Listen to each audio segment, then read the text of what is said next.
posso aceitar que o amor seja assim, pois estou te amando. Amado Batista, Estou Só. Esse foi o álbum gravado e lançado no começo do ano 2000. Neste álbum, a canção Tá Com Raiva de Mim, Estou Só, teve grande destaque. E um destaque também para a participação de Fagner na canção Romance no Deserto.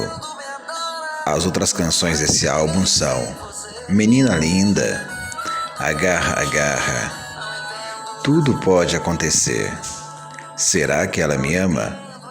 Deita e Rola, Ainda Sou Capaz de Amar, Me Apaixonei, Paixão Colorida, Não Há Outra Saída, Chuva de Vento, Mito, Romance no Deserto, Num Conto de Fada e Estou Só. Estou só